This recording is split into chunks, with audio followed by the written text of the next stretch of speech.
le congrès de septembre 1974, congrès international organisé avec l'ISAR, l'International Society of Psychological Research, dont finalement j'ai été un des principaux animateurs et qui m'a en quelque sorte lancé dans ce milieu. Et puis finalement, je pense qu'on peut parler d'une sorte de sécession. Le Centre national d'astrologie était en train de se disloquer avec le départ et l'organisation de structures parallèles de la part de Jean-Pierre Nicolas, de Loisel et de moi-même.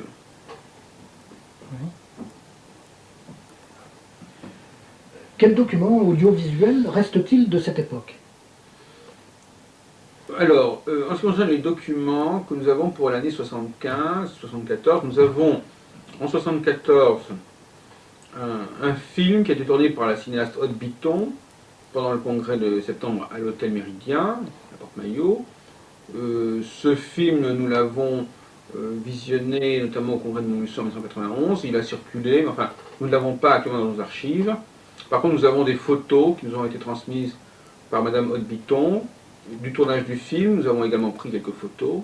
Concernant la réunion de lancement de l'association en mois de juin 1975, nous n'avons pas pris de photos. Par contre, nous avons un document, des cassettes, qui raconte un peu comment s'est déroulée cette réunion de fondation.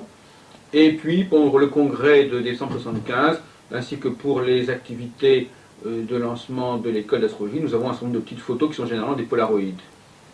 Votre voyage d'études pendant le premier semestre d'études 1976 n'a-t-il pas perturbé le lancement de l'association? C'est un fait que mes activités associatives ont toujours été menées parallèlement à des travaux de recherche et que là j'étais en doctorat, je faisais une thèse qui sera soutenue en 1979 sur les rapports entre astrologie et judaïsme au Moyen-Âge, et que pendant le premier semestre 1976, j'ai été presque tout le temps en Israël. Mais ça n'a pas empêché l'association ni de poursuivre ses activités d'enseignement, ni d'organiser des colloques d'astrologie, aussi bien au mois de mars 1976 qu'au mois de septembre 1976. Mais enfin, il faut savoir qu'il y avait ce handicap. Jacques Heilbronn, comment s'est déroulée la rentrée scolaire 1976? Et à cette époque-là, n'avez-vous pas été amené à entreprendre un nouveau voyage, cette fois-ci en Inde?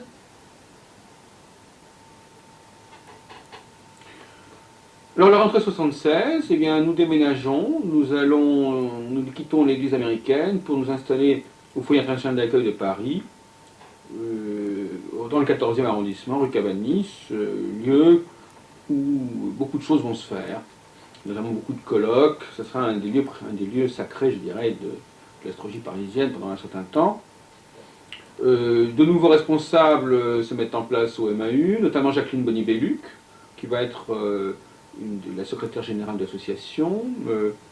Des cours ont lieu, avec notamment Evelyne Réjard et Michel Choc. Enfin, une première équipe, une première génération d'enseignants va exercer ses talents. Nous allons aussi d'ailleurs avoir Jean Fort, qui va aussi donner des cours chez nous, toujours au FIAP. Et en novembre 1976, je donne une série de conférences en Inde, à Bombay et à Bangalore, où je rencontre notamment le professeur Raman. Et donc tout ça se poursuit, mon voyage se poursuit pendant qu'en effet, à Paris, s'organisent nos activités. Vers l'association astrologique, tu as quitté l'université pour te retrouver. Quelle sensation ça t'a fait au niveau du public, des élèves, de te retrouver, de passer d'un public d'étudiants, de maîtrise ou de licence, à un public qui était finalement le public des écoles d'astrologie? Bon, moi, la manière dont je l'ai vécu, c'était... Enfin bon, j'étais... Quand j'ai enseigné dans ton truc, là, dans ton mouvement, il y avait d'une part le fait que, bon, je te connaissais toi, puisqu'on s'est connus en 69-70, enfin, au Centre international d'astrologie. Et puis il y avait le fait que j'étais très impressionnée par cette expérience en fac, parce que j'étais très jeune à l'époque, j'étais la plus jeune du département et une des rares femmes qui enseignait dans ce département. Et je parlais tout de même finalement de sujets un peu brûlant. Enfin, j'avais pas tout à fait ma langue dans ma poche, et puis j'avais rencontré des gens qui m'avaient pas mal impressionné. En fait, c'était une époque assez dense, et en fait, c'est juste après ce moment-là que Jacques a commencé ses enseignements, ses colloques et ses rencontres. Donc, moi, de toute façon, ça m'a fait une impression très différente du Centre international d'astro. Compte tenu du fait que tu avais organisé au CIA une conférence avec Vagelsi, Daniel Vagelsi, qui dans les 2 mêmes années où j'enseignais à Jussieu, enseignait à Vincennes dans le département de mathématiques sur l'astrologie. Philippe Flamand, qui a été un des élèves de notre école d'astrologie, justement, parce qu'on n'a pas beaucoup d'élèves ici, malheureusement. Un des élèves qui a évolué. Est-ce que tu as des souvenirs, donc, dans ces années 75, 76, 77, quelle était l'ambiance de l'école d'astrologie à cette époque-là? D'un nombre très vivant, où passaient beaucoup de gens, certains qui restaient pendant 1 an ou 2, d'autres pour quelques cours qui venaient voir, d'un enseignement très varié. Il y avait de l'astrologie, de la chiromancie,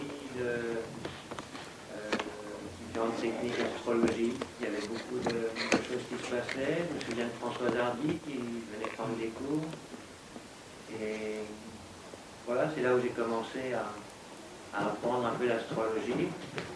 Et si je ne l'ai jamais pratiqué de façon professionnelle, mais c'est toujours un de mes sujets d'intérêt. L'année 1977 voit le MAU trouver des aides assez puissantes auprès de l'association Nouvelle Acropole et de la revue L'Autre Monde. Est-ce qu'on peut dire que le MAU passe alors à la vitesse supérieure cette année-là? On peut dire que à peine 2 ans après la fondation de l'association en juin 1975, nous sommes au MAU en passe de devenir en quelque sorte le carrefour de l'astrologie française, et surtout de devenir un haut lieu des rencontres internationales. Nous sommes dans une période qui va être assez limitée dans le temps, où la France est un lieu où participent beaucoup d'étrangers, et par la suite, malheureusement, elle va se replier sur elle-même. Le fait que je connaisse beaucoup de langues étrangères facilite les contacts, notamment avec les Espagnols, avec lesquels nous avons organisé en novembre 1976 un premier congrès en province à Reims, avec notre ami Dominique Devy, qui est alors le vice-président, en compagnie aussi de Jean-Philippe Perron, notre vice-président. Et en 1977, de nouveaux contacts vont se faire avec la Nouvelle Acropole, qui apporte une certaine logistique au niveau notamment des affiches, et l'Autre Monde qui apporte ses idées et également le support de sa revue. Et tout cela va déboucher notamment sur le grand congrès sur l'ère du Verseau de septembre 1977, qui lui-même donnera lieu à un ouvrage qui est un des rares ouvrages qui rendent compte de nos colloques, c'est-à-dire l'Aquarius sous la nouvelle ère du Verseau. Donc effectivement, l'année 77, qui va se prolonger, on va le voir, en 78, ce sont, d'une certaine manière, c'est un des grands moments de la domination du MAU en France et je dirais même en Europe. En étudiant le matériel audiovisuel et les documents de l'époque, il me semble qu'il y ait 2 moments forts en 1978 pour le MAU. Le congrès de Saint-Maximin et le congrès international qui se tint à la rentrée de septembre et pour lequel nous disposons d'un film.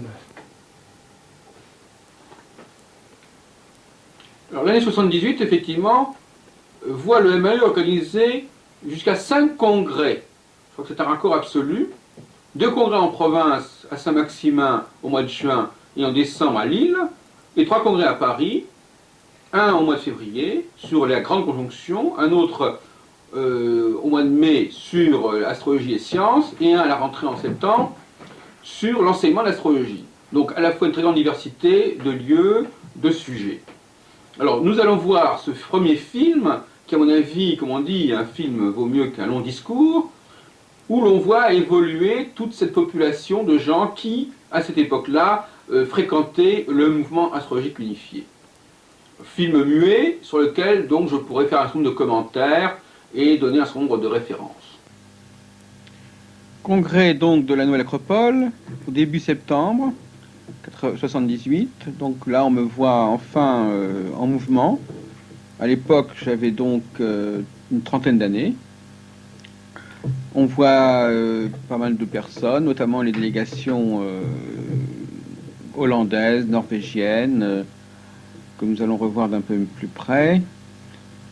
Voilà, donc autour d'une table ronde, d'une réunion de la commission pédagogique, on reconnaît Alexandre Ruperti, Kosman et Bakker pour la Hollande, Rigmor Vik pour la Norvège, Herman de Vos, le Belge, Yves Lenoble, à côté de Jacques Vanez, l'Indien Sharma. Et on est en train de discuter, alors les animateurs, c'est Guy Leclerc, le Belge, qui jouera un rôle important. Là, on reconnaît Al Morrison, l'Américain, à côté d'Eric Weil et de l'Américain Richard Heinemann. Donc, véritable discussion au sommet. Là, nous avons, dans une autre pièce, une discussion sur l'enseignement de l'astrologie. Voilà Jacques Dorsan. Nous sommes donc, je répète, en 78. Fernand Schwartz, à côté de sa femme Laura Winkler. Nous reconnaissons Maurice Charvet, Olivier Perbrune. Et voilà une réunion où l'on est en train, à quelques-uns, de décider des grands traits, des grandes questions d'une sorte de déontologie de l'enseignement de l'astrologie, dont le texte est paru dans le Guide de la vie astrologique. Voilà la signature des accords entre les Européens et les Américains. Jacques Heilbronn, pouvez-vous faire le bilan de l'activité du mouvement astrologique unifié en province au cours des années 76 à 78? Les congrès en province, et même les congrès à l'étranger, seront par la suite une des grandes spécificités du MAU, qui n'a jamais voulu s'enfermer dans le périmètre parisien, contrairement à d'autres activités, d'autres associations qui, par rapport à Paris ou par rapport à la région lyonnaise, se sont cantonnées d'une certaine façon. Alors, faire le bilan en 78 par rapport à notre rétrospective qui va jusqu'en 95, c'est voir les signes annonciateurs de cette politique provinciale systématique qui va nous amener jusqu'en Suisse, jusqu'en Angleterre, jusqu'au Luxembourg, jusqu'en Belgique, dans les années qui suivront. Donc le premier congrès 76 fut organisé à Reims parce que nous avions notre ami Dominique Devy qui s'y trouvait. Il s'organisait à la faculté de l'université de Reims. Bon, ce sont des congrès qui ont plus ou moins bien fonctionné d'une certaine manière. Il n'était pas toujours facile de faire venir tout un public, mais par contre, au niveau mobilisation des astrologues, il n'y a jamais eu de problème pour le faire venir. Alors, le cas le plus remarquable, c'est quand même la grande messe astrologique de Saint-Maximin. Je crois qu'il restait dans toutes les mémoires, dans un cadre qui était celui du monastère de Saint-Maximin, à proximité d'Aix-en-Provence, et où effectivement tout le gotha, tout le gratin de l'astrologie était venu se réunir et se retrouver à mon invitation. Et puis le congrès de Lille, à la fin de cette période, donc en fin 78, où sont venus les Espagnols, où est venu Edith Waldman, et où on a établi une sorte de confédération européenne de l'astrologie, bon, qui a plus ou moins fonctionné, et qui sera suivi de nombreux autres essais, mais donc le congrès de Lille est symptomatique justement à la fois d'une politique provinciale, d'une volonté aussi d'organiser des activités avec d'autres associations, car le congrès de Lille sera organisé avec l'INAC, l'Institut national d'anthropocosmologie de Liège, nos amis Jean Oyou, Zévard, etc. Et il fut également le lieu d'une rencontre et également de signature au niveau international entre différents pays européens et la création d'un axe qui serait un axe Madrid, Paris, Bruxelles et l'Allemagne, voyez-vous. Donc je crois que nous terminons cette année 78 avec tous les éléments qui vont par la suite marquer la spécificité de notre association et notamment en 79 l'organisation d'activités sur la Côte d'Azur qui va être pendant un certain temps un point de chute important de nos activités. Précisément, Jacques Heilbronn, à la lecture du guide de la vie astrologique, il nous semble intéressant de vous interroger sur la stratégie d'expansion territoriale du MAU, notamment vos activités dans la région Rhône-Alpes, en Suisse, sur la Côte d'Azur et sur le littoral atlantique pour l'année 1979. 79, en effet, marque une volonté d'expansion, de présence géographique systématique au niveau national, qui est tout à fait particulière au MAU. Nous avons donc effectivement, au mois d'avril 79, un congrès à Nice. Il est organisé d'ailleurs pour contrer d'une certaine manière la présence de la Société française d'astrologie dans la région, qui permet de faire appel à des gens comme Jacques Dorsan, notamment à Nice. Et un autre congrès d'ailleurs aura lieu dans la région niçoise, à Châteauneuf-le-Comte, avec Marie Staras au mois de septembre. Enfin, nous sommes particulièrement satisfaits de nos actions dans la région Rhône-Alpes, qui était le fief du GRH, puisque nous le cernons à la fois du côté genevois en organisant un colloque en 79 à Genève, et à la fois du côté grenoblois en organisant une sorte d'université d'été avec Alain Chevillard, Alain Bain, et où nous faisons venir toutes les personnes qui ont l'habitude de venir. Donc, si vous voulez, nous avons montré que nous avons des revendications dans cette région, qui d'ailleurs se confirmeront en 84 par le congrès que nous organiserons à Lyon même.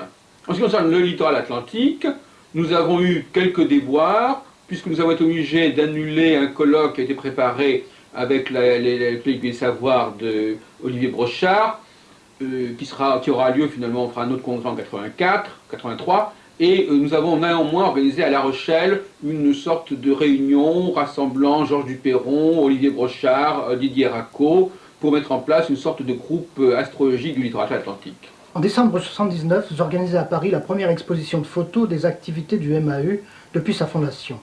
Mais en même temps, on constate que vous ne tiendrez plus de colloques dans la capitale jusqu'en 1987. Privilégiant désormais les activités en province et à l'étranger, nous disposons d'un film qui couvre ce dernier colloque, concluant une première série brillante de rassemblements parisiens. Une certaine lassitude, effectivement, peut-être, au niveau des colloques parisiens, me prend, et désormais je serai beaucoup plus motivé à organiser des activités en province et à l'étranger. Là, nous voyons nos amis Alain Kieser, Solim, Hector Leuc, André Delalande qui est bientôt décédé, Georges Duperron, Jacqueline Bonny-Belluc. Mais néanmoins, les colloques ne sont pas notre seule activité. Les éditions de la Grande Conjonction, le Centre Providence, la constitution d'un syndicat national d'enseignement astrologique. Voilà le bilan de l'année 79. Le MAU n'est pas consacré, n'est pas enfermé dans une seule activité de colloque, loin de là. Fonder le Centre Providence, créer un syndicat des enseignants. Pouvez-vous faire le bilan pédagogique du MAU au cours de ces 4 premières années d'existence? Donc effectivement, entre 75 et 79, parallèlement au colloque, nous avons eu un autre pôle pédagogique, avec un nombre important d'enseignants, dont on peut dire que d'une certaine manière, notre école a plutôt été un centre de formation des enseignants, tout autant, sinon plus, qu'une école proprement dite. Parmi les noms, je signalerai quand même celui de Marielle Clavel-Garel, celui de Catherine Aubier, celui de Jacqueline Bonny-Belluc, celui d'Olivier Perbrune, pour les premières années. J'en ai déjà cité d'autres précédemment. Et en 79, donc, nous allons nous installer à peu près définitivement, et jusqu'à aujourd'hui, dans les locaux de la rue de la Providence, dont le nom est évidemment bien choisi. Et chaque année, nous aurons tout un lot d'enseignants qui vont proposer différents services, différentes formes d'astrologie à un certain nombre d'élèves. Et donc, en cette année 79, je fonde le syndicat national des enseignants en astrologie, le SNEA, dont au bureau on trouve Catherine Aubier, on trouve Jacqueline Bonny-Belluc. Donc quelque part, c'est une façon de relancer un peu l'équipe du MAU. On trouve également Michel Louis. On ne peut pas dire que ce syndicat aura eu énormément d'influence, etc. Mais enfin, par la suite, je contacterai René Zuilly pour s'occuper de ce syndicat et de fil en aiguille, Zuilly prendra contact avec le syndicat, un précédent syndicat national de Jean Bernier. Jean Bernier qui d'ailleurs avait été présent à la création du mouvement astrologique unifié en juin 1975. A été marqué par, d'une part, une sorte de marathon de 15 jours au mois de juin, d'autre part, par le congrès de Bruxelles en septembre. Pouvez-vous revenir sur ces moments forts? Alors effectivement, on ne peut pas dire qu'on ait baissé de régime en 1980. À chaque fois, on relance un peu l'intérêt. Et effectivement, je me souviens de cette période de manière assez exaltante, puisqu'on a commencé, je crois, au mois de juin, donc par un congrès à Strasbourg, suivi d'une semaine à Genève, suivi encore d'un congrès pendant le week-end à Nice, suivi encore d'une semaine à Tours. Donc pendant 2 semaines, on est passé de l'Alsace à la Suisse, à la Côte d'Azur, à la Touraine. Bon, avec une très grande variété d'activités. On ne peut pas dire que tout le monde ait suivi toutes les activités, mais enfin, si vous voulez, j'avais concentré comme ça, sur 3 week-ends, sur une quinzaine de jours, énormément d'activités, dont un stage. Alors, je préfère parler, à Nice, nous avons créé la Fédération internationale méditerranéenne d'astrologie, et à Bruxelles, nous avons créé une fédération internationale des astrologues de langue française. Donc, vous voyez où on n'a pas perdu notre temps. Oui, Qu'en est-il de cette stratégie des fédérations qui semble avoir occupé votre esprit à cette époque? Effectivement, nous avons des projets fédératifs ambitieux qui d'ailleurs vont précéder ceux qui en 84-85 marqueront la fédération de Denise Després et celle de Daniel Rousseau. Donc en 80, nous avons l'idée de rassembler les différentes associations astrologiques du bassin méditerranéen, l'Espagne, l'Italie, la Grèce et Israël. Israël où d'ailleurs je fais un nouveau séjour en 1980 et je rencontre les milieux astrologiques de la région et moi-même fait des conférences. En ce qui concerne le congrès de Bruxelles, eh bien à Bruxelles, nous rassemblons une structure qui réunit les groupes belges, français, suisses et luxembourgeois et dont le siège se trouvera à Luxembourg. Et un congrès en 81 sera organisé par son secrétaire général luxembourgeois Jean-Nicolas Scheuer. Passons à 1980, avec justement le congrès de Luxembourg, mais surtout la grande aventure de celui de Londres. Qu'en a-t-il été? Alors effectivement, à la suite du congrès de Bruxelles, la Fédération internationale de langue française se met en place. Le congrès de Luxembourg réunira notamment le GRH, avec Maurice Charvet qui viendra, Denis Labouret, Francine Mercier qui représentera le mouvement astrologique de Suisse romande. Il se tiendra dans de très bonnes conditions au Holiday Inn de Luxembourg. Enfin, il n'y aura pas une concrétisation suffisamment précise de ce projet. Et je voudrais parler maintenant donc de la grande aventure de Londres, où nous avons organisé un colloque pendant 10 jours de l'autre côté de la Manche, dans l'ancienne ambassade du Cambodge à Londres. Un congrès qui montrait, encore une fois, de façon encore plus spectaculaire, que nous ne nous contentions pas d'occuper le terrain francophone, et que nous avions également des visées au niveau européen, et que nous pensions pouvoir exporter en quelque sorte notre savoir-faire astrologique au niveau des colloques, en dehors de notre territoire naturel. Entrée de 1980, vous ouvrez une annexe de la rue de la Providence, dans le quartier latin rue Saint-Jacques. Pouvez-vous nous parler de l'expérience du centre Albertus Magnus? Alors cette expérience n'a pas été très heureuse. Après une première année au centre Providence extrêmement riche, avec des enseignements d'André Delalande, de Francis Buck, de Liliane Souvet, d'Arnold Weinstein, Daniel Giraud, Olivier Clouzot, Hector Leu, etc.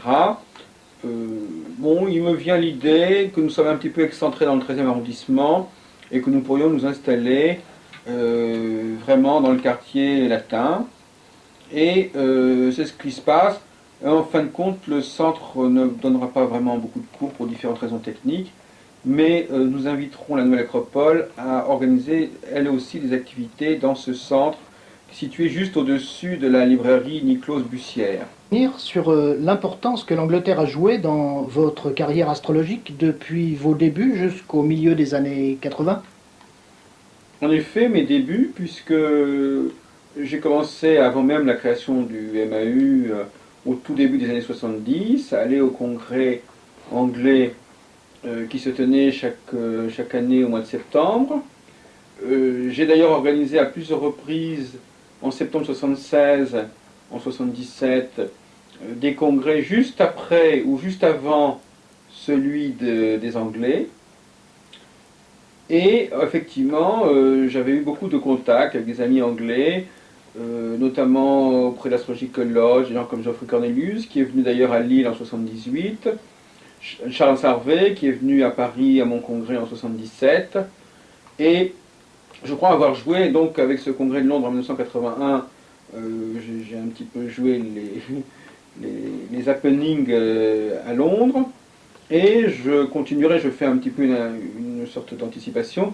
En 1984, j'organiserai le congrès d'histoire de l'astrologie au Warburg Institute à Londres, qui fera souche jusqu'à ce jour. Mes séjours en Angleterre, d'ailleurs, sont aussi l'occasion de faire des travaux au Warburg Institute en histoire de l'astrologie. J'ai voulu organiser un colloque dans la ville de Pierre-Équel, à Metz, que j'avais déjà eu des tentatives d'ailleurs dans les années précédentes, et je suis arrivé à mettre sur pied, notamment à la faculté de droit de Metz, un colloque avec bien entendu l'appui, comme d'habitude, très important des associations locales. Et puis il y a eu un projet dans la suite du colloque de Nice avec les Grecs à Athènes, un projet qui a amené toute une délégation française à Athènes, c'était très intéressant. Et puis encore une fois, un autre projet, toujours à la fin de 82, qui s'est réalisé à Toulouse avec nos amis de la faculté libre d'anthropologie de Paris et du Lyre de Coudrier, dont vous savez, nous l'avons dit, que j'avais participé à la création de leur association en 79. Voilà donc tout un ensemble d'activités, d'ailleurs, avec comme caractéristique le fait que nous avons publié des actes de colloque grâce à Georges Keppers, grâce au Belge Georges Keppers, qui d'ailleurs lui-même organisera à Tournai avec nous un congrès l'année suivante, en 83. En effet, en dehors des colloques, vous avez eu d'autres pôles. Pouvez-vous nous parler des activités des éditions de la Grande Conjonction durant ces années-là? Alors la Grande Conjonction a d'abord été, une petite revue, un petit bulletin né en 75, puis ensuite en 76 c'est devenu une revue sous le nom de la Grande Conjonction, et en 79 c'est devenu une petite maison d'édition, grâce à la sortie du traité de l'ordre dans le monde de Gabriel, qui avait été refusé chez Dervy, et nous avons donc fait une petite édition artisanale qui a très très bien marché. Je me souviens avec beaucoup d'émotion la quantité de demandes de cet ouvrage, qui manquait effectivement sur le marché, bien qu'à l'époque on venait de lancer aux éditions traditionnelles l'ouvrage de Lecor, membre fondateur du MAU par ailleurs.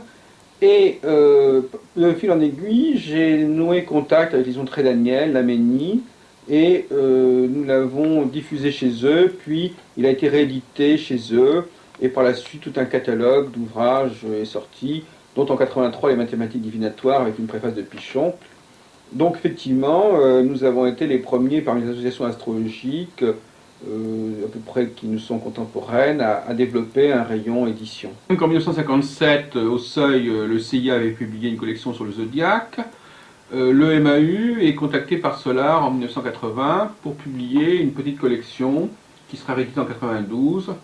Et j'invite Catherine Aubier, Françoise Collin, Brigitte Chéret, une de nos élèves, Marguerite Cochelin-Bismont, à participer à cette collection.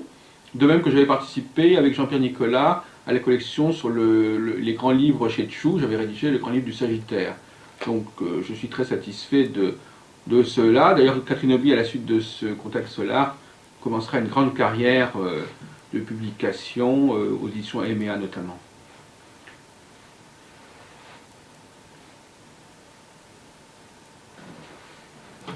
C'est effectivement un pôle important. Je crois que nous avons joué un certain rôle. Le congrès de 1980, d'après Breuil lui-même, a relancé, a réveillé la vie astrologique belge. Et nos relations avec l'Astrogroupe de Bruxelles de Georges Keppers ont abouti à un assez beau congrès à Tournai, près de la frontière française, non loin de Lille. Donc, voyez-vous, nous avons une politique systématique. Alors, en ce qui concerne ce que vous dites, c'est vrai, dans beaucoup de cas, à cette période-là en tout cas, nous essayons d'encadrer les vacances d'été. Un congrès à Toulon qui nous ramène à notre vocation méditerranéenne, après ceux de Nice et de Saint-Maximin, avec notre ami Jourdan, et un congrès à la rentrée à Nantes, le fameux congrès que nous n'avons pas pu faire en 1979 et qui se fait avec Alain Chivray. Et nous ne renonçons jamais à notre présence et à nos projets. Ouais. Et donc finalement, nous continuons à quadriller la France, comme peut le montrer une carte géographique, et à organiser nos activités sans oublier, sans nous restreindre à une région particulière comme le feraient les autres groupes. Au début 84, un congrès important à Lyon, ce dont nous allons parler, puisque nous avons un film vidéo, le premier de la série. Alors voici l'équipe d'Astrologos avec Verneret, Lélier et Teboul qui venaient de se créer. Là, je suis avec Gérard Sabian et Eve Sinclair. Voilà Pascal Bergeron, qui a une école d'astrologie à Villeurbanne. Juliette Duroucher et Georges Ruchet. Michel Louis, qui fera une belle carrière à l'IFA. Le couple d'après, qui l'année prochaine. Alors je suis avec Paul Fintan, qui est un universitaire, qui va parler d'astrologie juive. Je suis avec Régine Ruet, une ancienne du CIA. Tienne Duc, qui vient de sortir un bouquin sur Richard Bennett, le numérologue. Nieuwe News des Pays-Bas. Et Denis Labouret, qui m'avait aidé à préparer ce colloque de Lyon. Tu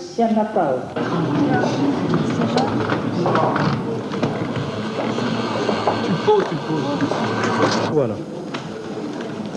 Tu te mets un peu en arrière que je te vois là. Ça ? Vas-y. Tu peux peut-être expliquer ce que c'est que ton appareil alors ? Finalement alors, vas-y. Dis-moi ce que c'est que cet appareil. Je parle là ? Ouais, vas-y, dis-moi ce que c'est. Eh bien, c'est un appareil qui sert à calculer les thèmes. C'est un ordinateur, le Canon X07, c'est un programme que j'ai conçu, sur lequel je travaille depuis 1981. J'ai déjà passé plusieurs milliers d'heures dessus. Je connaissais de réputation l'association des auteurs auto-édités. C'est une association d'écrivains, d'auteurs, de poètes, même de musiciens. Sur le congrès.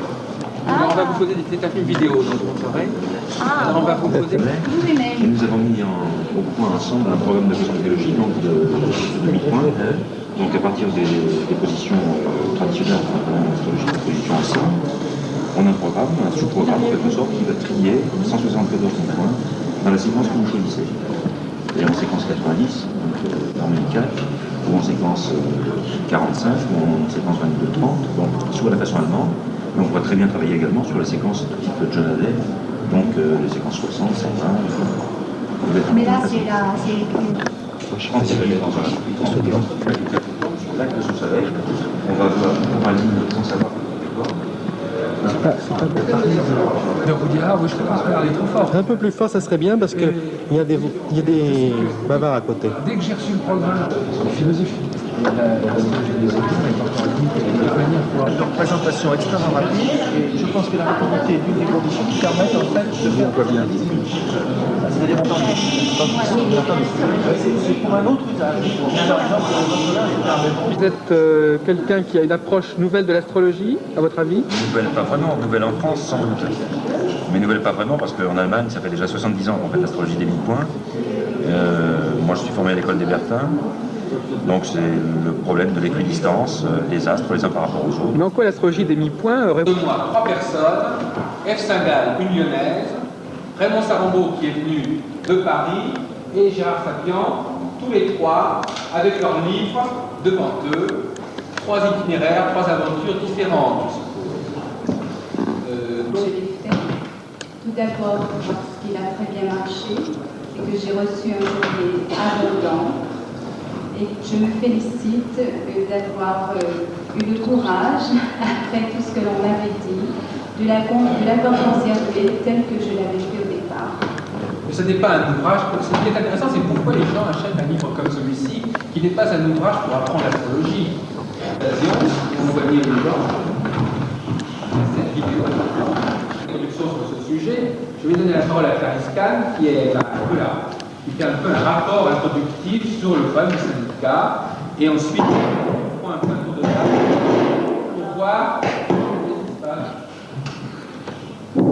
pour voir si finalement ce syndicat c'est encore un peu l'idée en l'air, pour voir si autour de nous il y a c'est plutôt une attitude favorable ou défavorable au projet.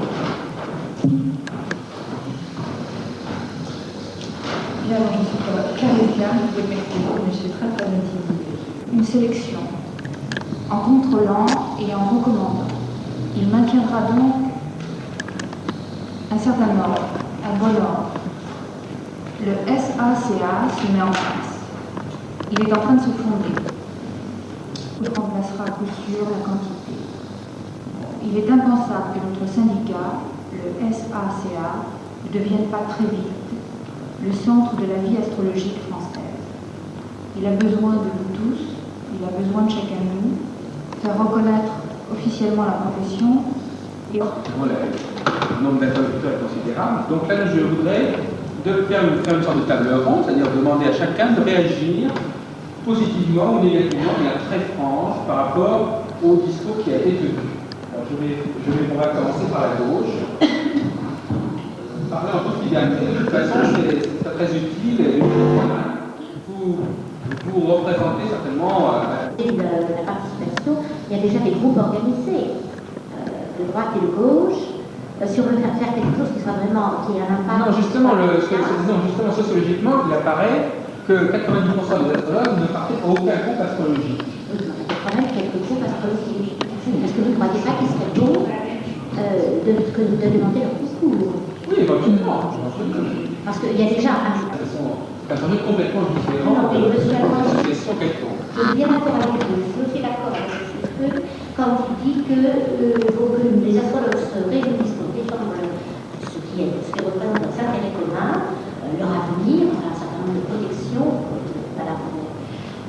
Dans ce syndicat, il devrait également y avoir tous les animateurs de groupements astrologiques. Parce que justement, à titre personnel, parce que précisément être responsable d'une association astrologique, c'est une activité. En 1981, un congrès surtout avec des astrologues, et depuis je fréquentais beaucoup Londres, j'avais habité à un moment donné à l'ambassade du Cambodge, et moi avec mon ami Patrick Curry, nous étions allés voir une institution universitaire, le Warhol Institute, et nous les avions convaincus de tenir un colloque au mois d'avril 1984. Et en réalité, donc finalement, une semaine après avoir organisé le congrès de Lyon, je participais au congrès de Londres, qui a fait d'ailleurs l'objet d'actes du colloque, mais cette fois-ci en anglais. Ouais. Aux éditions La Grande Conjonction, avec l'appui des éditions Très Daniel, en 1984, paraît le Guide de la vie astrologique. Comment a été accueilli cet ouvrage? Effectivement, j'avais déjà eu une première tentative en 1981, un petit ouvrage qui s'appelait Le Bottin astrologique, et là, je le publie avec les éditions Très Daniel, et un assez gros ouvrage avec des photos, des documents, et une somme d'informations, et l'ouvrage a été bien accepté, évidemment. Certaines personnes ont trouvé que je parlais peut-être un peu trop du point de vue du MAU, mais c'est un ouvrage qui se veut quand même systématique, avec aucune absence remarquée, et donc un bon outil d'information. Peu à peu, l'idée d'une fédération des enseignants en astrologie s'est développée. Je vous rappelle qu'en 1979, j'avais créé un syndicat national des enseignants en astrologie, et ça aboutit au congrès d'Orléans, qui fut un très très beau congrès avec un salon de l'astrologue, un peu comme ce que fera Yves Lenoble 5 ans plus tard, et à la rentrée de septembre, la création de la Fédération des enseignants en astrologie. 5, après des journées de Guidel à Lorient, s'est mis en place une nouvelle structure, la Fédération des enseignants en astrologie, avec Jean-Marie Le Pelletier, vice-président, moi-même j'étais au conseil d'administration. Et bon, il y a eu un certain nombre d'activités, de réunions de commissions diverses. Tout ce processus fédératif n'a pas véritablement abouti. Les tribulations, vous organisez le colloque d'Amiens, qui poursuit la série des rencontres astrologiques du MAE. Oui, c'est-à-dire qu'effectivement, par rapport, en dehors de ces activités qui rassemblaient la Fédération d'enseignement astrologique, le GERACH, enfin, tout un ensemble de grands ensembles, moi-même je continuais, puisque je n'ai jamais cessé d'organiser des colloques. Donc on a organisé un très sympathique congrès à Amiens au mois de juin, sur le thème de la cohérence de l'astrologie, et avec des personnes nouvelles que je n'avais pas encore rencontrées, avec lesquelles par la suite je me suis été très lié, notamment Marie Delclos, le sidéraliste. Et désormais, nous n'organiserons plus d'ailleurs au MAU qu'un seul congrès par an, donc le congrès deviendra plus emblématique et on met fin à une série de 3 ou 4 congrès annuels. Néromanienne, parce que c'est celle avec laquelle j'ai eu les premiers contacts, dès 71, avec des gens comme Jacques Moine, comme Max Duval, ensuite avec Pierre Ekel, avec Didier Racco. J'ai été très lié dès 71 avec Guy Maillérès, et donc finalement ce sont des gens qui ont une forme de pensée structuraliste, d'ailleurs Carteret dépend un peu aussi de ce courant. Nous organiserons un certain nombre d'activités, donc à différents colloques, j'ai laissé la place à cette sensibilité. De même qu'en ce qui concerne les conditionnalistes, à de nombreuses reprises, le débat va engager des gens comme Christophe de Seine, Hervé Guinard, Bernard Blanchet, sans parler bien entendu de Pierre Nicolas que nous avons invité à nos colloques dès 78, Didier Doré, Richard Pellin. Ainsi, Jacques Delescaux organise des congrès sidéralistes auxquels j'assiste à Bruxelles de façon extrêmement régulière. Et donc les sidéralistes, nous les avons invités souvent, à commencer par Jacques Dorsan, dès les années 78, puis Marie Delclos, puis Denis Labourré. Nous avons été également en liaison avec Max Misrahi quand il a créé le nouveau GERACH. Voilà donc le bilan de nos activités. En 1987, vous renouez avec les congrès parisiens. Qu'est-ce qui a motivé ce retour au bout de 8 ans? En effet, le dernier colloque était de 79. Nous avons donc pendant 8 ans surtout évolué à l'étranger et en province. Je crois que c'est surtout la crise au sein du GERACH qui m'a donné l'idée finalement de faire un genre d'événement assez fort en organisant à nouveau un colloque à Paris, d'autant plus que rien ne se faisait plus de très intéressant sur Paris par ailleurs, dans d'autres groupes, en dehors du congrès de 85 exceptionnellement que le GERACH a organisé à Nanterre, sur le dernier congrès d'ailleurs avant sa dissolution. Ce congrès s'est très bien déroulé, il y avait Michel Gauquelin, il y avait Catherine Aubier. C'est un congrès qui était très prometteur, qui a été très bien enregistré d'ailleurs. Nous avons toute une série, ça a été organisé d'ailleurs avec le concours de Procovi, qui nous a très bien couvert sur le plan magnétophone, le colloque. Il y a eu également Irène Andrieux qui a été très présente. Un colloque que vous avez organisé à Paris en 1988, dans le 13e arrondissement d'ailleurs, comme l'année précédente. Avez-vous été satisfait de son déroulement? Effectivement, nous avons un très joli enregistrement réalisé par Guy Defeil et son équipe de ce colloque de 88. Le précédent colloque est enregistré ayant été celui de 84 à Lyon.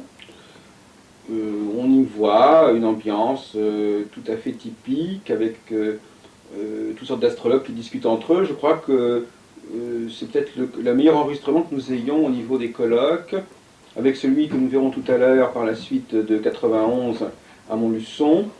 Je crois qu'ils ont bien gardé la tonalité et la dynamique de nos réunions, à la fois celles qui ont précédé d'ailleurs et qui n'ont pas toutes été enregistrées, et celles qui suivront. Ils sont intéressés, parce que là encore non plus, on ne va pas essayer de vous imposer ce sujet. Pour ceux qui ne s'intéressent pas au problème de la notification, demain après-midi, il y aura bien entendu d'autres propositions, d'autres possibilités. Réponds pour les personnes qui s'inquiétaient que nous ayons plusieurs activités parallèlement. Je crois que ça correspond aussi à des activités légèrement différentes, avec un esprit différent, et je pense que certains sujets ne peuvent pas satisfaire l'ensemble du... Bonsoir Christelle. Bonsoir Jacques, bonsoir. Nous rend visite, je pense que vous la connaissez. Elle officie sur la première chaîne de personnalité.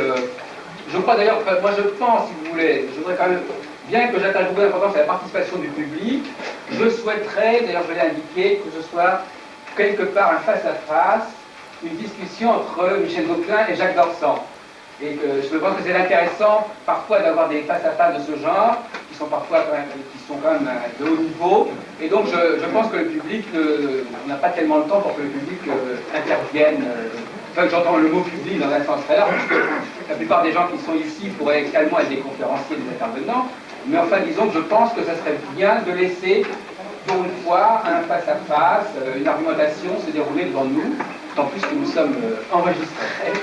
Et que ça peut être donc conservé. Entre Jacques Dorsan et Michel Gauquelin, mais puisque je vais faire la jonction, je suis chargée de faire la jonction avec ce qui s'est dit précédemment et ce qui va se dire maintenant, je vais tout simplement vous donner mon propre système de maison, puisque chaque astrologue répète, même... Je me demande s'il ne serait pas souhaitable, à moins que cela a déjà été fait, que Jacques Dorsan expose avant.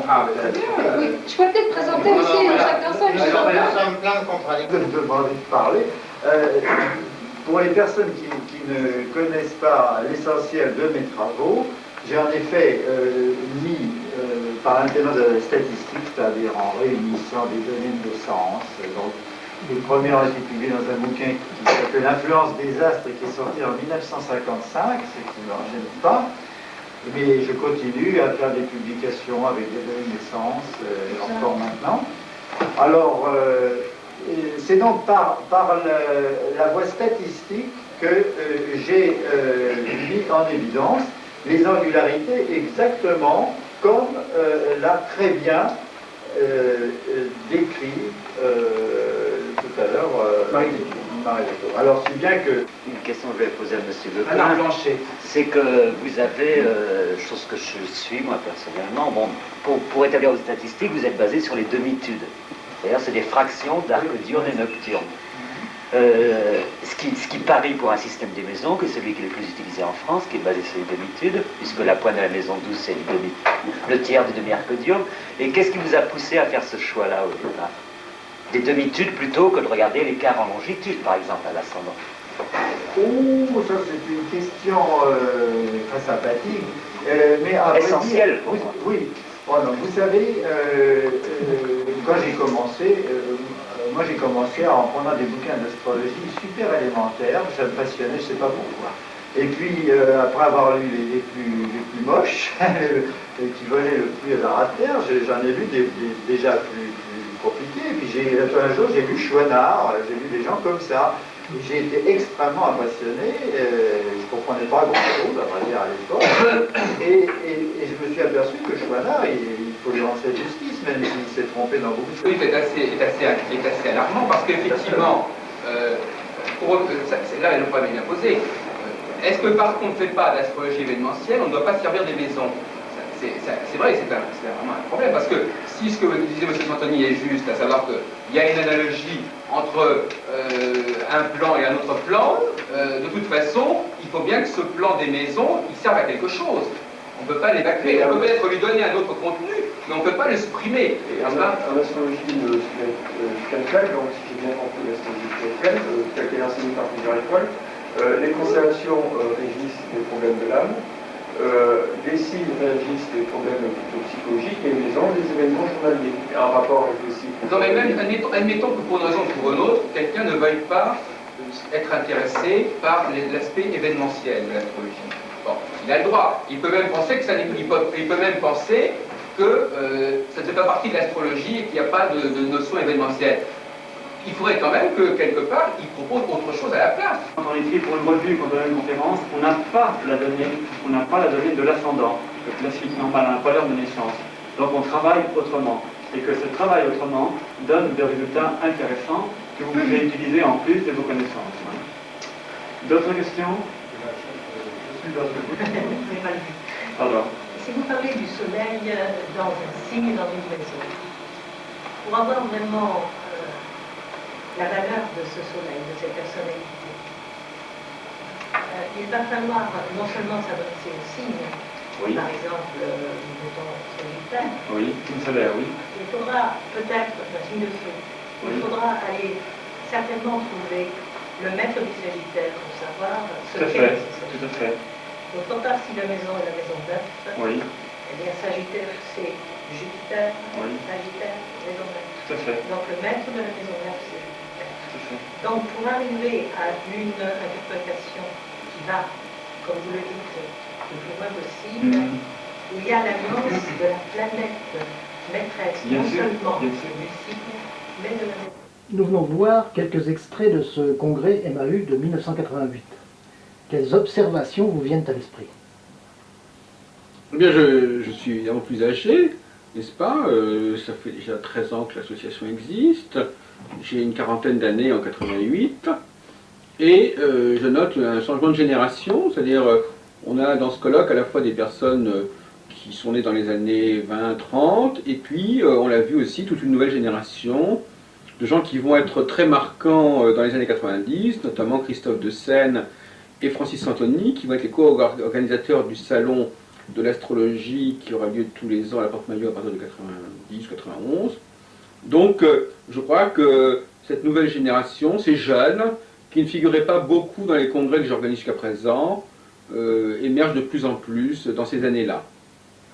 En 1989, vous avez organisé un 3e congrès dans le 13e arrondissement, qui est le quartier de votre association, et vous en organiserez un autre à la fin de cette année. Toujours à Paris, mais dans le 1er arrondissement. Oui, alors l'année 89 continue sur la lancée. C'est une année effectivement où apparemment, c'est vrai que on n'est plus dans on n'organise plus un seul colloque par an, mais 2. C'est un peu un concours de circonstances. Le premier, celui de juin sur astrologie et langage, qui marche fort bien, et avec lequel, par exemple, on reçoit par exemple Éric Marié. Il faut d'ailleurs signaler aussi qu'en 88 sort notre revue, le bulletin de Société astrologique de France, qui est une revue parce que l'association, le MAU, n'avait pas de revue depuis des années. Et donc, puisque le MAU est lié à la Société astrologique de France, c'est une sorte de jumelage. Donc c'est une revue qui ne cessera pas de paraître désormais. Et à la fin de l'année, il y a un contact avec un centre, je rappelle, ça s'appelle l'Espace Psy International, qui sera animé par mon ami Christian Gourdin, qui vient d'ailleurs connaît bien Yves Le Serre et le groupe de Paris 7, Jolin, etc. Et nous organisons également un congrès qui se passe très bien, et d'ailleurs sur lequel nous avons un enregistrement dont nous allons peut-être visionner quelques extraits. Différentes associations astrologiques, ou différents astrologues, ou par un système de fondation, enfin du genre, il faudrait que les astrologues, moi ce que j'appelle, ça va peut-être un peu surprendre, il faudrait que les cours, disons, de bas de gamme, ou les activités de bas de gamme en astrologie, permettent de faire des activités de haut de gamme, si vous voulez. Donc une partie de l'argent obtenu par les activités de bas de gamme devrait être distribuée pour promouvoir des activités de haut de gamme qui elles-mêmes ne peuvent pas être rentables dans l'immédiat et qui ne peuvent pas être payées, ni payer les professeurs, ni payer les élèves, si on part du principe d'un cours, par exemple, d'une vingtaine d'heures par semaine avec 7 ou 8 professeurs. Bon, alors ça c'est un autre problème. Il y a aussi le problème de la formation des enseignants. Est-ce que nous avons les enseignants qu'il faut pour assurer cet enseignement de haut niveau? Ça n'est pas du tout certain. Est-ce que les enseignants sont disposés à suivre des séminaires d'amélioration de leurs connaissances, de formation permanente? C'est-à-dire que les enseignants sont disposés à repartir à l'école pour compléter leurs connaissances? Là aussi, il y a des problèmes de psychologiques. Bon, moi, je pense qu'il y a une certaine médiocrité générale au niveau astrologique qui fait que les gens sont contents avec ce qu'ils ont, contents des conditions dans lesquelles ils travaillent, et que finalement, finalement, c'est pas si mal comme ça. Alors, je pense que Yves Lenoble est peut-être particulièrement capable de lancer un peu le débat ou de le relancer. Donc, est-ce que tu peux donner quelques réflexions sur ton expérience, tes projets? En ce qui me concerne, Madame Fuseau le sait bien, puisqu'elle a appartenu à, je dirais, une des toutes premières générations d'astrologues à qui j'ai donné des cours. Ce qui m'intéresse, grosso modo, c'est de former chaque année une quinzaine de personnes. Et moi, je ne suis pas du tout au niveau du nombre, mais je préfère un enseignement de 2 à 3 heures, de 2 heures par semaine, je trouve que c'est bien. Je ne suis pas pour multiplier les heures de cours, parce que l'astrologie, c'est pas une connaissance comme les mathématiques. On a besoin de l'intérioriser. Je ne pense pas que c'est une accumulation du savoir. Et je pense que c'est dans le long terme aussi. Vous parliez de 10 ans, c'est probablement trop, mais c'est pas en 6 mois ou en 1 an qu'on va pouvoir acquérir, je dirais, ou développer le sens astrologique. Parce que je pense que le sens astrologique, on l'a au départ ou on ne l'a pas, mais je pense que tout le monde l'a quand même quelque part au fond de lui-même, et l'astrologue ne fait que le développer. Et je pense que c'est plus facile dans des petits groupes de permettre à ce sens astrologique de se développer. Donc il se trouve que j'ai été mêlé à toutes sortes d'associations, de fédérations, etc., groupements, mais que pour moi, l'essentiel, c'est, je dirais, de former chaque année 15 nouvelles personnes avec qui j'ai un dialogue, je dirais, constant, et je suis heureux quand, après, au bout de quelques années, ils me téléphonent pour une raison ou une autre, et je vois qu'ils ont progressé dans l'astrologie. Astrologique des États-Unis, de participer à une expérience en double aveugle, avec les contrôles les plus parfaits, et une supervision tout à fait excellente d'un professeur ne prendant pas partie dans l'affaire. Donc il y avait toutes les conditions requises pour un excellent travail. Ça consistait à comparer les tests de psychologie, de morphométrie psychologique, et des tests de thèmes, évidemment, réalisés sur ordinateur par l'association en question. Eh bien, tout ça est tombé absolument à l'eau, et je vais vous dire ce qui est arrivé après, simplement parce que dans le test, il fallait que les personnes puissent se reconnaître soit dans leur test psychologique, le CPI, soit dans leur thème. Les astrologues n'ont reconnu personne, les propres participants à l'expérience ne se sont jamais reconnus. Donc il n'y avait aucune chance que les astrologues ne reconnaissent quoi que ce soit.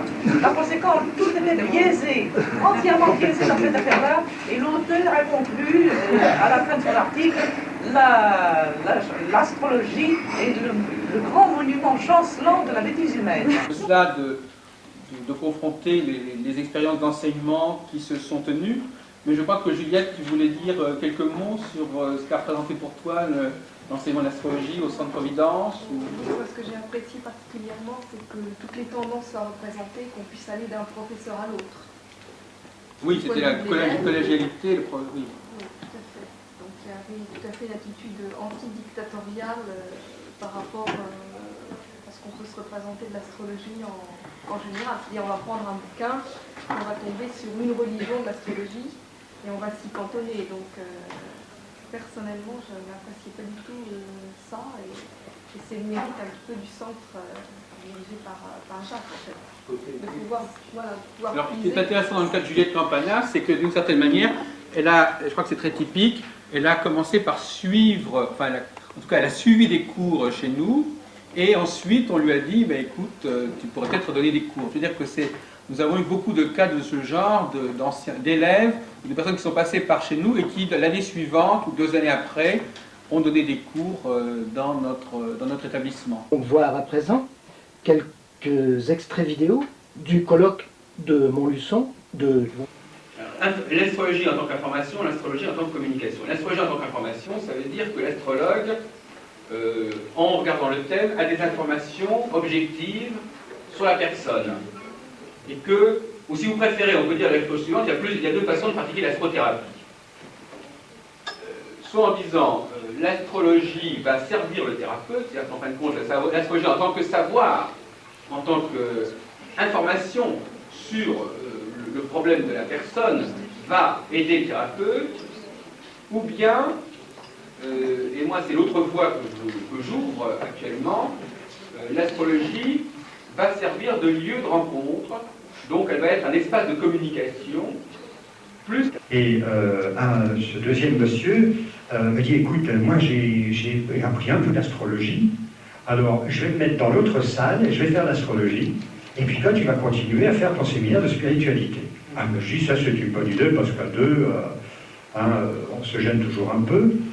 Alors, il y avait 50, 60 personnes, je me suis retrouvé avec 2 personnes. Alors, et c'était 2 personnes qui étaient restées pour me faire plaisir, visiblement. Alors, je me suis dit, bon, mais il y a quelque chose pour faire passer la spiritualité, il y a peut-être un moyen, peut-être est-ce l'astrologie. Un professionnel, l'astrologue, devrait pouvoir répondre à la personne de façon professionnelle. C'est-à-dire ne plus avoir de vouloir personnel. Savoir que lui, il est le transcodeur. Oui, c'est là que je voulais venir, j'ai eu un petit flou. L'astrologue, aujourd'hui, n'est plus quelqu'un qui a la connaissance astrologique. N'est-ce pas? Vous avez l'astrologie. Au début, pour moi, il y avait l'astrologie et il y avait les astrologues. Il y avait les astrologues. Et quand on disait le mot astrologue, tout de suite, bon, il y avait la petite astrologue, mais il y avait l'alchimie du mot. Il y avait le côté ésotérique de l'astrologie. Il y avait cette autre dimension que ces êtres porteurs d'un message d'une autre dimension, d'une autre dimension, pouvaient appliquer, pouvaient utiliser. Et aujourd'hui, je pense que l'astrologie n'a pas de réalité, n'a que la réalité de la personne qui demande une réponse à l'astrologie. C'est-à-dire que si je fais un thème, j'ai l'astrologie et l'astrologue. Et la personne essentielle n'est ni l'astrologie ni l'astrologue, c'est le consultant. Ici même, à 9h, fera un atelier sur les degrés monomères qui sont la symbolique des degrés du zodiaque. Et donc vous pourrez le continuer avec lui. Là, nous sommes dans les temps, il est 18h45, l'heure de la table ronde sur y a-t-il une école française d'astrologie au XXe siècle, à propos de Doné Roman, de Jean Carteret, de Jean-Pierre Nicolas, de Christian Duchossoir, de Jacques Dorsan. Alors, effectivement, ça passe tout de même par le canal qu'on a connu l'astrologie. Moi, après une trajectoire qui d'abord a été scientifique, astronomique, puisque j'ai fait une immense carte du ciel à 25 ans, qui résumait au fond l'histoire un peu cosmogonique, à la fois au niveau infiniment petit, infiniment grand. Je suis venu à l'astrologie par le fil du destin et j'ai rencontré d'abord Berton. Et ça s'est passé dans un dîner très amusant. Et alors, je lui ai passé mon thème. J'avais commencé un peu avant. Et puis alors, il m'a dit, écoutez, faites-moi l'article que vous voulez, dans ma revue Tricode. Et alors, j'ai été pendant 3 ans avec Berton, et après, j'ai rencontré Carteret. Ça a été à la fois assez sévère, parce que, bon, peut-être, c'est Carteret dans son livre, qui est un très beau livre, mais si vous voulez, moi, au niveau de ce que Carteret, c'est l'élite. Mais la lune noire ne nous fait pas du tout peur. Simplement, il faut savoir que si elle est mise sur Terre, ça, évidemment, ça abîme la Terre, parce qu'elle n'est pas là, elle est là pour nous interroger dans la lucidité. Donc, eh bien, l'émissaire de l'horoscope, c'est un ouvrage qui se présente comme un ouvrage d'astrologie, et qui est un ouvrage d'astrologie française. C'est un ouvrage qui ne prétend pas se servir des éphémérides. C'est-à-dire qu'en fin de compte, c'est un ouvrage d'astrologie kabbalistique qui mélange un peu avec le tarot, qui mélange un peu avec les chiffres du nom de la personne. Moi, je suis désolé, je ne pense pas qu'un historien doit être un puriste en disant « Ah non, ça c'est pas de l'astrologie parce que c'est pas exactement ça que nous considérons comme l'astrologie. » Pendant votre absence, je l'ai dit tout à l'heure, le poète de Nostradamus aussi pose le même problème, vous comprenez. Ça n'est pas alors Nostradamus c'est pas de l'astrologie, donc à partir de ce moment-là, vous comprenez, vous supprimez, moi je vous ai comparé à des historiens staliniens, je veux dire, vous supprimez des pans entiers, des décennies entières, des siècles entiers de l'histoire de l'astrologie française, parce que ça n'est pas l'astrologie qui correspond à votre philosophie de l'astrologie. Parce que ça ne justifie pas leur théorie, c'est tout. Et a peut-être survécu justement parce qu'elle était portée, elle inspirait des courants qui n'étaient pas astrologiques. Des courants ésotériques, je pense notamment à la Golden Dawn, qui non seulement pratiquaient une astrologie qui était tropicale, qui était exotérique, des degrés initiatiques, ce qu'ils appelaient extérieurs, et qui pratiquaient une astrologie spirituelle sidérale pour des degrés d'initiation plus intérieurs. Je n'ai plus été, je dirais, soumis à l'étiquette astrologue et à l'étiquette, à l'échange financier. Moi, je me suis aperçu de deux choses. Un, lorsque j'écoutais, mon système de référence n'était plus une grille de lecture. L'astrologie mondialiste est aussi une grille, bien sûr. Ou la psychanalyse, n'importe quoi. Mon système de référence n'était plus une grille de lecture, c'était une écoute d'individu à individu. Première chose.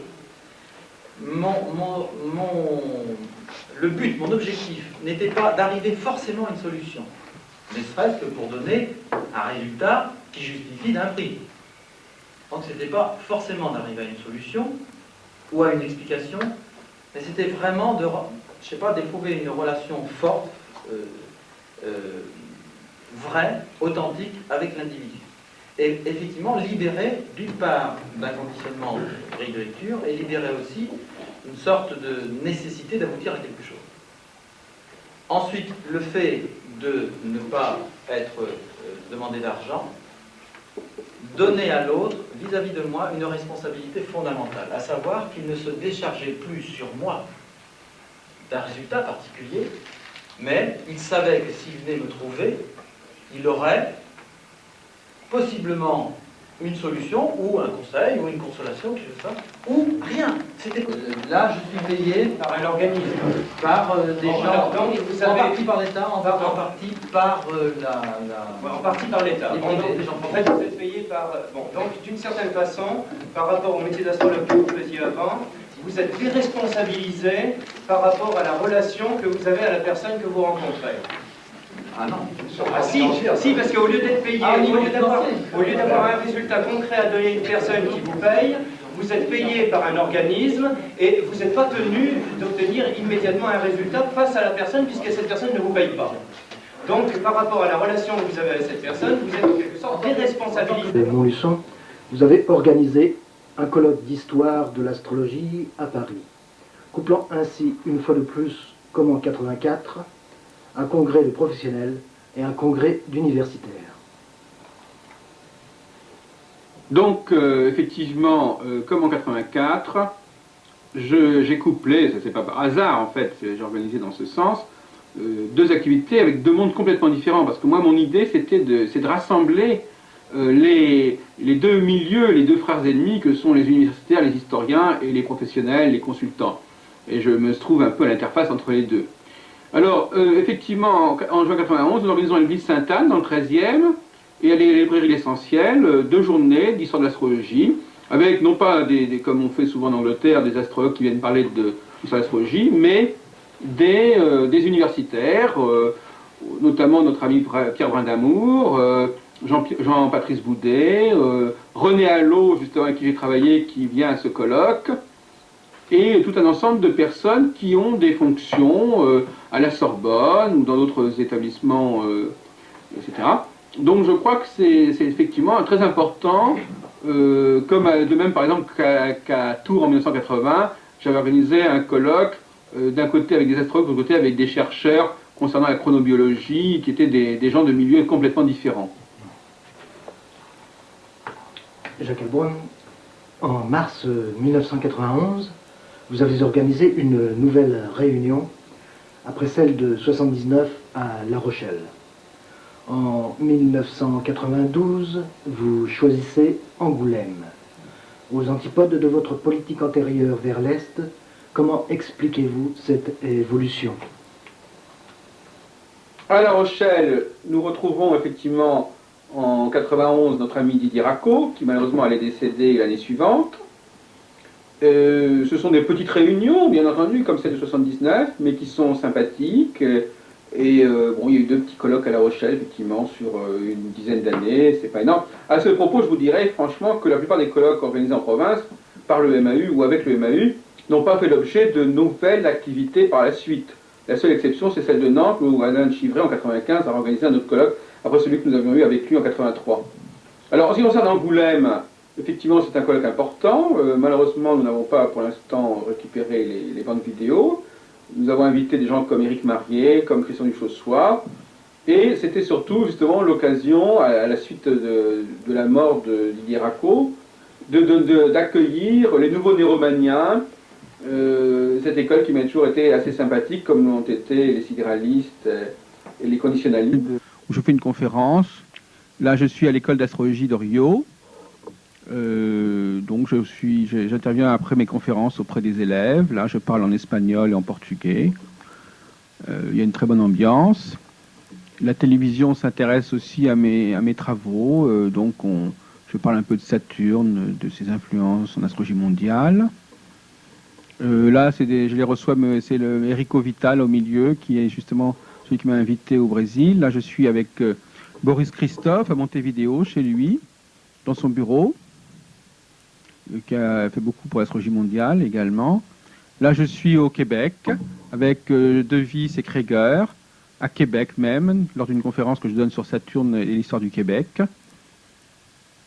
Voilà quelques livres que je présente de nos éditions de la Grande Conjonction à Québec. Là, je passe un peu plus bas, à Trois-Rivières, je suis avec Thérèse de Vernal. Je fais une conférence dans un hôtel. Là, je suis à Montréal avec Huguette Hirsig et Axel Harvey. Je suis avec Denise Kresanowska. Je suis avec un des élèves de Werner Hirsig. Là, je suis avec Jacques Cyr, qui dirige une petite revue qui s'appelle Uranus. Là, je présente mes livres. Au colloque, nous sommes à Paris, là, c'est les journées de l'Arc, le salon de l'astrologue. Et là, je suis en Israël, à Tel Aviv, en novembre 93, je crois. Je parle en hébreu. Et là, c'est le congrès qui a lieu en mai 94 à Petah Tikva, avec pas mal d'astrologues. Ça a été un débat intéressant, animé. Pas beaucoup d'étrangers. Voilà, je suis ma femme avec une astrologue israélienne. Shulamit Yahalom. Là, ce sont avec des astrologues francophones de Jérusalem, Barbara Weil à droite. Là, je suis au congrès de Lucerne, avec Jacques Elzière, là, à notre stand qui annonce le colloque de MAU, à Dijon. Là, nous voilà maintenant rue de la Providence. Nous découvrons la rue de la Providence, qui est une rue du 13e arrondissement, par conséquent. Là, nous avons des rez-de-chaussée, plusieurs boutiques au rez-de-chaussée. Au 8. Voilà, me voilà quelques élèves. Là, je crois que nous sommes en 89. À droite. Là, nous sommes dans la cour de l'école, derrière le rez-de-chaussée. Là, c'est une autre génération. On voit notamment Martina Kretschmar, avec les diplômes que leur a décerné Pierre Vernisi. Ça, c'est la séance de télévision. Ils sont venus, je ne sais pas si c'était FR2 ou deuxième chaîne. On est passé, en tout cas. Voilà, je fais un petit exposé, là, devant les caméras, dans la salle de cours de l'école de la rue de la Providence. Quelques élèves. Encore une autre génération, ça je crois que c'était l'année 94. Il y a quelques élèves là de mon groupe. Là la bibliothèque. Quelques bouquins de la bibliothèque qui a été fondée en 1972 et qui était à l'origine du MAU en fait. Donc c'est sur rue de la Providence. Voilà quelques élèves, Chantal Depoux, Dorothée Calou, Johan Azimel, voilà des professeurs d'astrologie, Catherine Piliot, Pascal Morizet, encore plusieurs générations qui se recoupent, Patrick Aduise, encore Dorothée Calou, Roxane Providence, Hervé Guinard, François Fayet à gauche, Hervé Guinard qui fréquente beaucoup la bibliothèque Astrologica, Frédéric Taillard, également qui a enseigné chez nous, qui est un ancien de l'Arc, de Daniel Coby, avec l'astrologue à droite Maria-Helena Passos, que j'ai rencontré au Brésil et qui également encore une autre astrologue brésilienne, Henrietta Fonseca, que j'ai rencontré également au Brésil. Me voilà avec des Japonais qui m'ont interrogé sur mes recherches sur le prophétisme. Voilà l'astrologue israélien Danny Herman, qui est venu en France au colloque en 80. l'astrologue, le chercheur sur Nostradamus, là. Nous avons Ben Azra, Devers et Bernard. Nous sommes à Dijon. Là, nous avons une table ronde. On voit Bernard Blanchet, Marie Delclos. Alors, ce sont quelques photos. Germaine Deboc. Derrière, nous avons Jean-Luc Carrado. Voilà Marie Delclos faisant un exposé. Là, je suis avec Bernard Blanchet, Denise Dapré et Jacques Elzière. Voilà, nous sommes dans le centre international là, de Dijon, là. Là, c'est une soirée on voit Richard Pellard, Pierre Invernizzi, Dorothée Calou, Pascal Morizet, quelques photos vidéo. Je présente les participants à cette table ronde. À ma gauche, Monsieur Jacques Elzière, qui est un fabricant de logiciels de calcul astrologique. Denise Dapré, qui est la mère d'un fabricant de logiciels. Et qui a peut-être même participé à sa conception. Et Bernard Blanchet, qui est le frère, qui est égal... Je sais pas. Non, qui La philosophie de l'astrologie ou sa philosophie, plus précisément son éthique de l'astrologie, c'est d'accord, mais affirmer sa philosophie de la vie, là, il faut distinguer les deux quand même. De l'astrologie, quand on regarde la diversité des courants astrologiques, on se rend compte, quand on regarde la vie tout simplement, on se rend compte qu'il n'y a jamais de répétition dans le monde. Il y a des retours. Effectivement, les saisons reviennent, mais c'est jamais exactement la même saison. Jupiter peut revenir en Sagittaire, Pluton peut revenir en Scorpion, Uranus et Neptune peuvent revenir en Capricorne et y être conjoints, mais tout change en même temps. Je veux dire, c'est pas dans le même lieu du monde qui est toujours en expansion infinie que les choses se situent, et elles ne se situent jamais exactement les unes par rapport aux autres de la même manière. On peut dire n'importe quoi en astrologie, c'est pour ça qu'on est là. C'est pour ça, c'est facile, on peut dire n'importe quoi. Mais si, on peut dire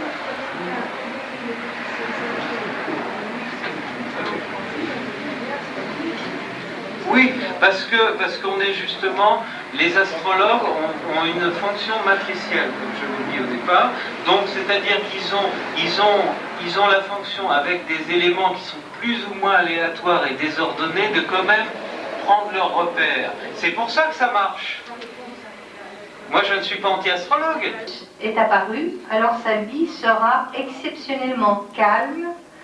Partout où il ira, elle sera favorable et ses jours seront longs. Là aussi, Vénus est un grand bénéfique, comme la tradition le dit. Ensuite, Mercure, on ne sait pas ce que ça va donner. Ah si, quand même, il sera brave et lordly, seigneurial. C'est pas tout à fait la tradition, là. Et d'ailleurs, nous n'avons pas de résultat avec Mercure dans nos statistiques, là. 32. Si un enfant est né quand Mars est apparu. Alors là, il y a une lacune, mais après, il y a deux mots qui correspondent très bien. Son tempérament sera bouillant et il sera facilement en colère. Ça, c'est parfait pour Mars. Vous ne trouvez pas? Pour le Soleil et Mercure, ce qui n'est pas le cas. Mais rien n'empêche qu'un jour ou l'autre, avec des statistiques plus abondantes ou mieux orientées, on trouve quelque chose pour eux aussi. Et si elle a un modèle quelconque qui lui permette d'expliquer comment les anciens ont justement découvert, et je dis découvert entre guillemets, justement les significations des planètes. Jacques, vous abordez là un domaine extrêmement brûlant. Je crois qu'il vaudrait mieux l'abandonner tout de suite. C'est pas à ce sujet que vous avez un procès. Le moyen de la donner, bien qu'elle fasse que cessage. Donc voilà, tout expliqué dans les coupons. Alors c'est aussi un lieu de rencontre, bien sûr. Bon, tous les chercheurs, Alain Hurtado, moi-même, d'autres, bon, on écrit des articles, il y en a de différents niveaux, accessibles, non accessibles. Et puis aussi, on s'écarte aussi évidemment du microcosme astrologique. Il y a aussi de la littérature, il y a aussi des tas de domaines un petit peu pour élargir et atterrir à partir de l'astrologie céleste vers un monde terrestre parfois un petit peu différent. Ce que je voulais dire également, c'est que il y a aussi, je dirais, la formule du carrefour de rencontre, c'est-à-dire que par le courrier des lecteurs, mais aussi une forme aussi d'invitation à d'autres groupes de travail d'écrire dans la revue, comme là nous avons commencé à expérimenter, à donc recevoir des articles d'autres groupes pour justement permettre un lieu d'échange. En 1994, vous préparez un mémoire avec Yves Le Cerf que je connaissais très bien sur le milieu astrologique. Comment votre travail a-t-il été accueilli? Oui, effectivement, depuis pas mal d'années, je préparais un travail avec Yves Le Cerf sur la sociologie ou le milieu astrologique, d'ailleurs qui était lié à la publication du guide de la vie astrologique, toutes sortes d'enquêtes que j'avais menées. Je voulais décrire ce milieu. Je voulais décrire les problèmes, notamment par rapport au droit, par rapport à l'information, voir en quoi ce milieu se distinguait des autres milieux. Et d'ailleurs, nous avons un enregistrement que vous avez pris de la soutenance de DESS à Charles V, que nous allons suivre. Et donc, on entendra un petit peu mon exposé, ainsi que les observations d'Yves Le Cerf. Oui, d'accord? D'accord. Un candidat que peut-être, comme on a présenté déjà, que peut-être n'empêche une personne célèbre qui a écrit beaucoup d'ouvrages et qui honore notre université en venant prendre la parole. Et d'ailleurs, notre université ayant une pratique face à la sauvagerie que vous connaissez tous, nous sommes bien évidemment dépêchés de considérer Jacques Heilbronn comme notre sauvage de service. C'est pourquoi, l'ayant convoqué à 2 heures, j'ai l'honneur de lui permettre de parler à nos auditeurs. Et tu en prends la responsabilité. Absolument. Oui, j'ai un suivant. Alors le titre de ce DSS, le milieu astrologique français, ses structures et ses membres. Alors, moi, je ne vais pas simplement parler, enfin, je connais bien le milieu astrologique, je le fréquente depuis de longues années. Je pense que, tout en appartenant à ce milieu d'une certaine manière, je pense que j'ai toujours gardé une certaine indifférence et une certaine distance. Je pourrais en apporter la preuve, si vous souhaitez, montrant que j'ai toujours publié des textes qui étaient plus ou moins critiques et qui posaient une certaine distance par rapport à l'astrologie. Déjà, donc j'ai une continuité, disons, de mon image dans le milieu astrologique, mais aussi une image qui, sans être celle d'un ethnologue, malgré tout, une image de quelqu'un qui n'appartient pas totalement à la communauté astrologique tout en faisant partie. Qu'un astrologue profane en fonctionnement et puis bien répondu. J'ai complètement la même question. Pour les gens qui ne sont pas consultants, est-ce que l'astrologie est vraie ou fausse? Alors, pour les personnes, je crois qu'on se met en état d'être consultant dans le sens de client ou de client. Alors, je crois qu'à partir du moment, il est évident qu'au moment, moi je répondrai de manière ponctuelle, au moment où la consultation, ou l'acte de consultation d'un truc a lieu, et à ce moment-là seulement, il est évident que la personne se met en état de croyance, en état de disponibilité. Il est possible que 5 minutes avant et 5 minutes après, elle ne le soit plus. C'est-à-dire qu'il y a un moment privilégié, un lieu privilégié qui est la consultation, qui dure 1 heure, 2 heures, et on ne peut pas, et je crois qu'on ne peut pas induire que parce que la personne qui vient voir l'astrologue à un moment donné, à tel jour, à telle heure, est demandeuse d'astrologie, ça ne veut pas dire qu'elle le sera le lendemain. C'est-à-dire qu'il faut bien, je crois que là-dessus, il ne faut absolument faire aucune extrapolation, aucune généralisation. Au moment où ça se passe, il y a une demande, il y a une croyance. On fait une recherche approfondie, on s'aperçoit que ce qui se passe et ce qui fonctionne, c'est absolument pas les faux savoirs qu'on imagine et qu'on enseigne. C'est une autre pratique, c'est un autre savoir-faire. Et ce savoir-faire, curieusement, il n'est pas enseigné. Alors, donc finalement, une espèce d'incohérence, parce qu'on forme pendant des années des gens en leur donnant un état de savoir qui ne fonctionne pas. Je voudrais aussi terminer en disant que les astrologues, pour dire les choses clairement, ils n'en ont rien à faire de l'astrologie, je veux dire, jusqu'à un certain point. Je veux dire que dans la vie associative astrologique, dans les rencontres entre astrologues, si vous imaginez qu'ils vont étudier le thème astral, ou ceci, etc., pour prendre une décision, pour déterminer l'époque d'un colloque, ou même pour choisir un collaborateur, je crois qu'il faut absolument enlever cette idée, n'est-ce pas? C'est une pratique astrologique qui est pour l'extérieur, pour le client, pour l'étudiant qui vient payer un cours ou vient payer une formation, mais je peux attester, en tout cas en ce qui me concerne, de manière très subjective, mais en tant qu'organisateur de différentes activités, je n'ai jamais rencontré sauf quelques personnages un petit peu comme ça, qu'on considère même dans le milieu astrologique comme des gens un peu bizarroïdes. En fin de compte, le marginal dans le milieu astrologique, c'est celui qui pratique l'astrologie. Je veux dire, c'est d'ailleurs celui qui la pratique, non pas seulement pour ses clients, mais qui la pratiquerait par rapport à ses collègues. D'ailleurs, moi, quand quelqu'un, pour une raison ou pour une autre, se permet de me faire des observations dans une réunion sur le fait que j'ai un thème ceci ou cela, je lui dis, je suis désolé, je ne suis pas votre client, je n'ai pas fait de demande, je ne suis pas allé vous voir pour que vous me parliez de moi, alors laissez-moi tranquille. Je veux dire, et effectivement, c'est pas mon propre discours. D'une manière générale, aujourd'hui, et depuis déjà pas mal d'années, l'astrologie fonctionne, alors en tant que recherche éventuellement, c'est-à-dire recherche, c'est à demander s'il y a un fait astrologique dans l'absolu, s'il y a une certaine influence des arts, effectivement il y a des recherches qui sont valables, mais ces recherches sont tellement éloignées de ce qui est demandé et des capacités qu'on suppose chez l'astrologue, qu'en fin de compte on peut presque dire que ce sont deux mondes différents. C'est-à-dire que quand les travaux de Michel Gauquelin, par exemple, qui dit depuis 40 ans,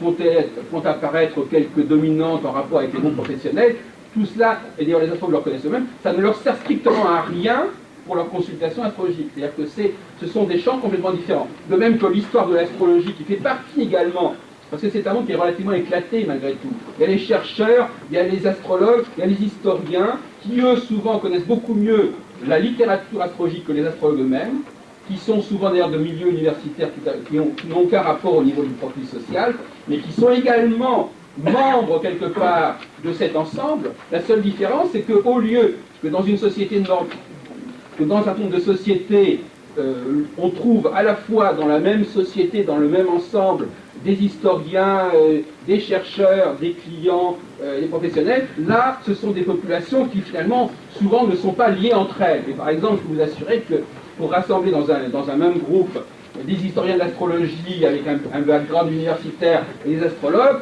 ce n'est pas évident. Donc c'est une société qui, quelque part, est clivée.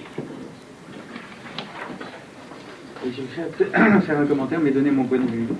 Moi, je vois Jacques Heilbronn comme quelqu'un qui consacre beaucoup de temps à des activités qui l'occupent tellement que même si certains croient que ces activités sont intéressées, elles ne le sont pas. Il y a énormément d'ouvrages qui, grâce à vous, sont parus, qui sont extrêmement intéressants, extrêmement documentés, et qui visiblement sont dus à votre impulsion. Je ne reconnais pas la liste exacte, mais c'est absolument incroyable. Il y a des gens qui fréquentent des bibliothèques, des associations grâce à vous. Il y a des gens qui ont commencé à s'intéresser à des sujets qui n'auraient jamais traités. C'est-à-dire que j'ai l'impression que dans la vision de ces milieux, vous êtes quelqu'un qui traite énormément de bien, sans qu'on le reconnaisse, et puis sans qu'on le sache et sans que vous le sachiez. Et c'est ça l'étrangeté, parce qu'au moment où vous interroge sur ce que vous faites, la réponse est celle que nous venons d'entendre. Ça ressemble à l'histoire de quelqu'un qui serait tout le temps dans l'église, à ranger les chaises, à préparer les cierges, etc. Mais j'aime pas Dieu, du tout, mais Dieu n'existe pas, et puis il continuera à ranger les cierges, et puis il mettrait de l'argent dans des litiers, et il y a un mystère Jacques Heilbronn.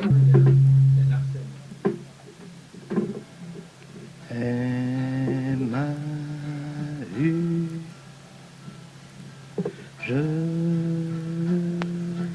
t'aime.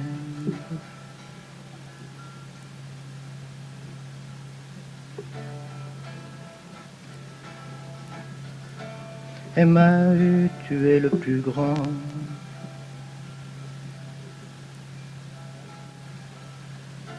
Tu as 20 ans.